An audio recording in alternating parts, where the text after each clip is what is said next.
Assalamu alaikum to all of you. Today we will discuss a very important topic as far as your syllabus is concerned, that is relative clauses. Relative clause. Relative clause is that which relates the clause to the main clause. In relative clauses, we use who, whose, that, which instead of he or she or they or it. Who and whose are used with the living things and which or that are used with the non-living things.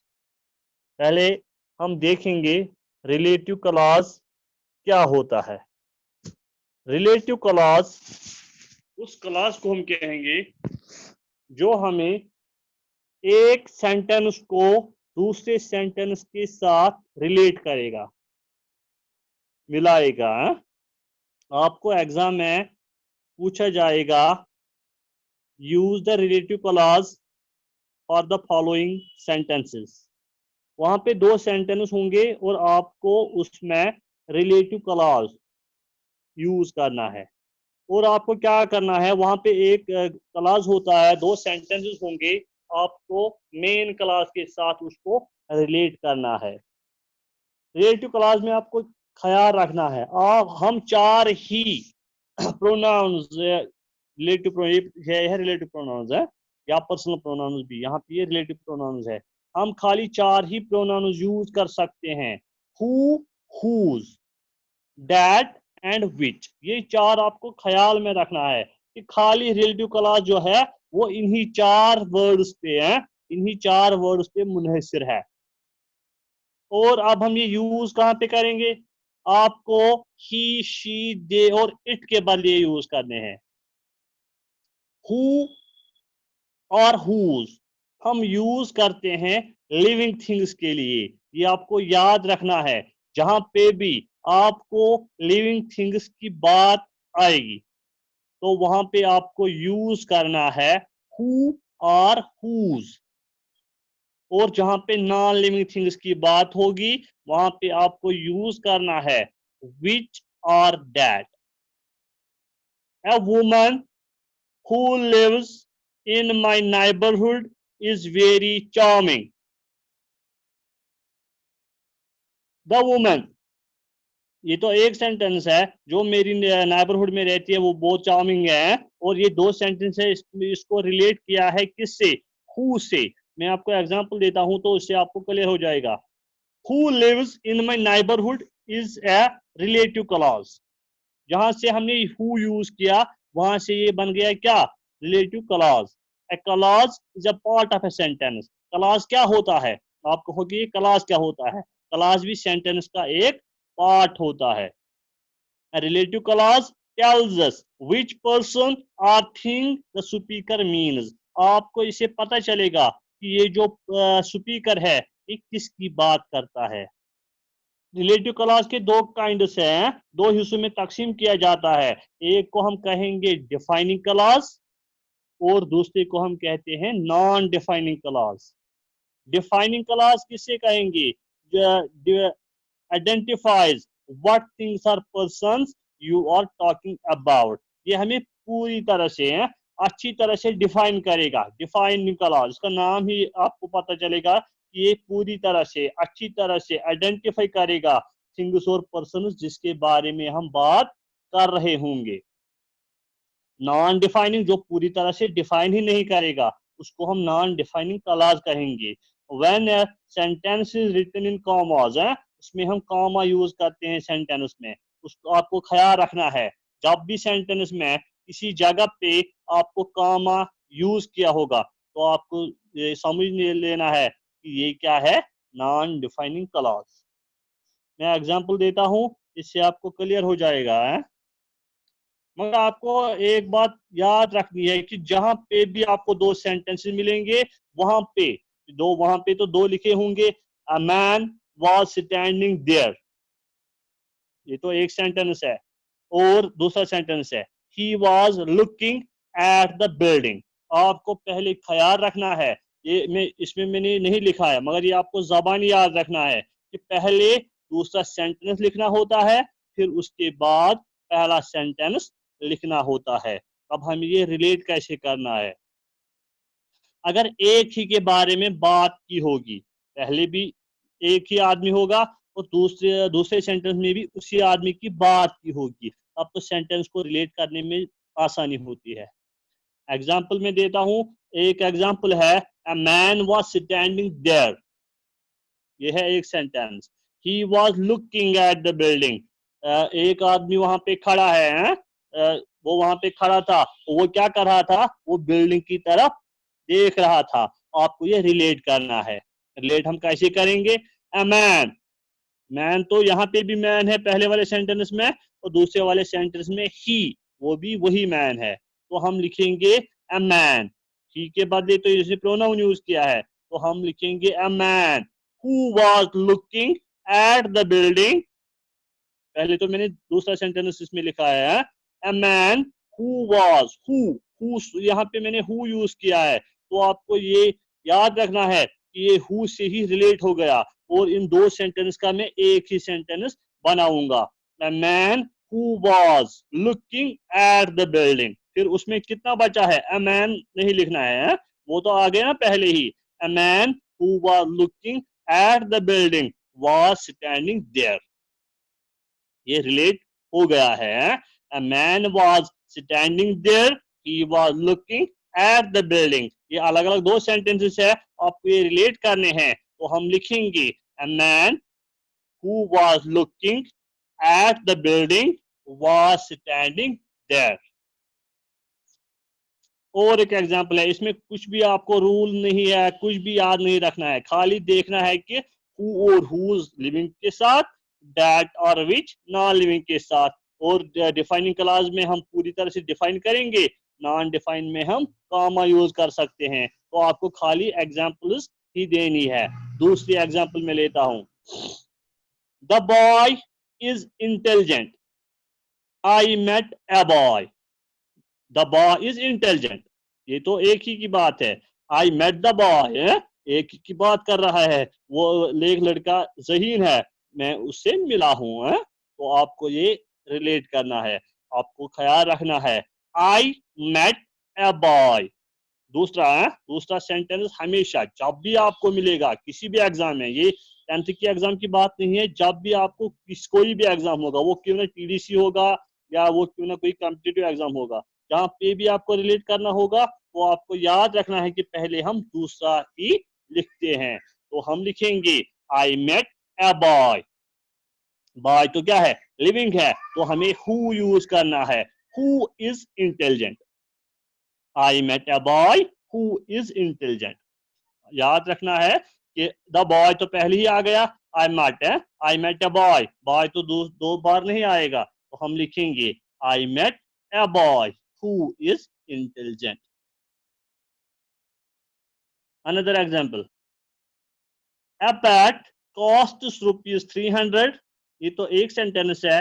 I play with it, I play with it, ये दूसरा sentence है, तो हम इसको relate करना है, मगर ख्याल रखना है कि बैट है नॉन लिविंग थिंग, तो हम लिखेंगे a bat which costs, a bat which I play with। दूसरा सेंटेंस है, a bat which I play with costs rupees 300। Sentence था a bat costs rupees 300, I play with it।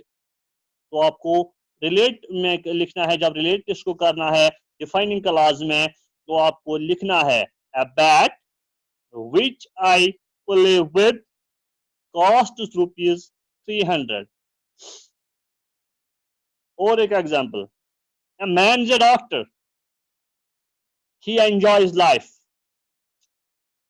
a man is a doctor is one sentence है, he enjoys life ये दूसरा sentence है। तो हमें इसको रिलेट करना है कि पहले क्या है, डॉक्टर, मैन जो है वो क्या है, लिविंग थिंग है, you have to use who as pronoun है, तो आपको ख्याल रखना है पहले आएगा a man who enjoys life is a doctor.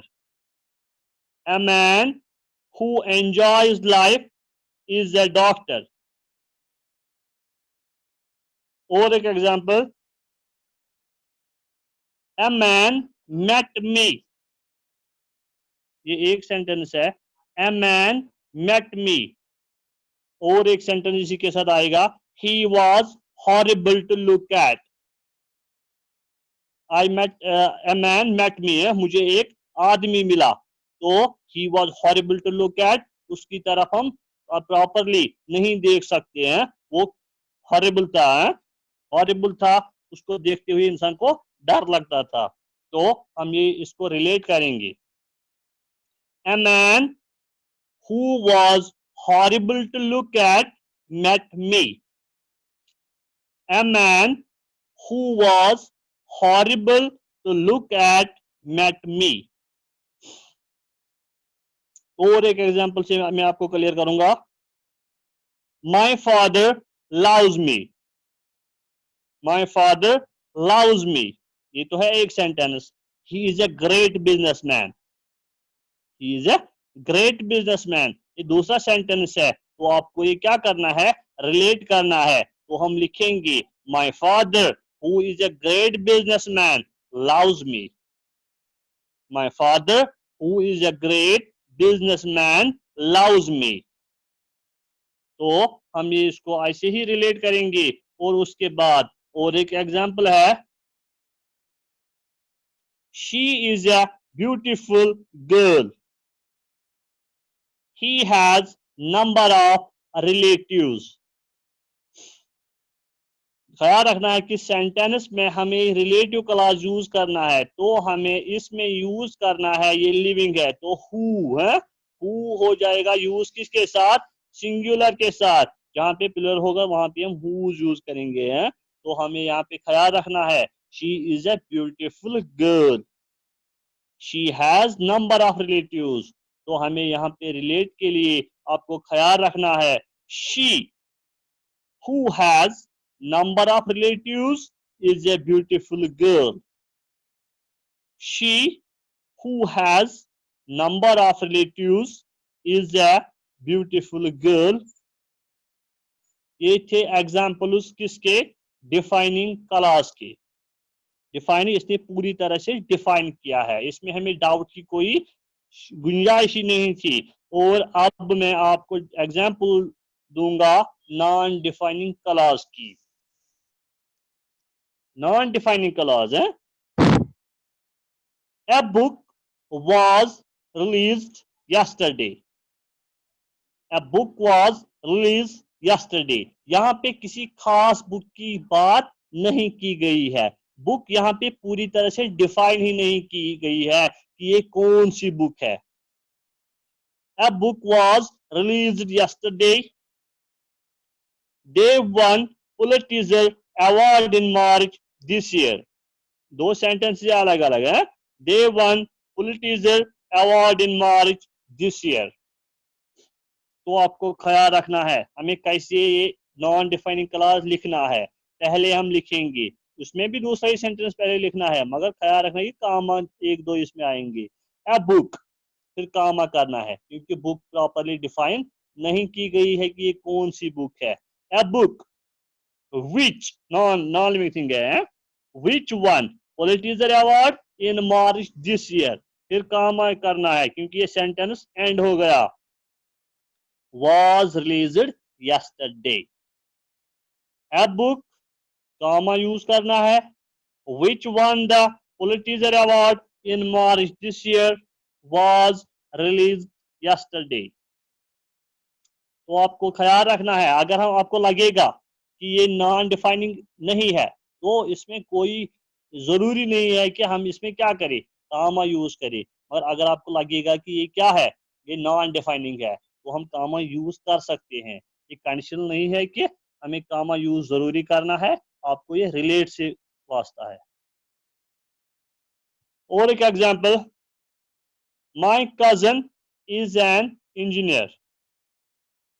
He visited us a few days back. दो sentences है. My cousin is an engineer. He visited us a few days back.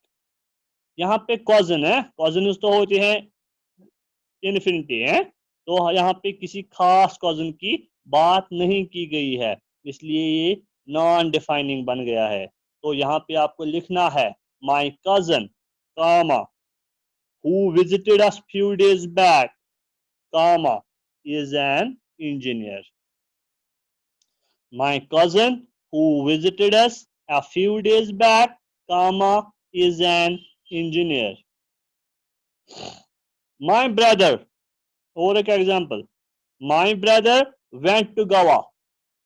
यहाँ पे किसी खास है, कोई नाम से इसने अपने भाई की जिक्र नहीं किया है, तो इसको हमें लग रहा है कि ये क्या है, नॉन डिफाइनिंग क्लॉज है, तो हम इसमें कामा यूज करेंगे.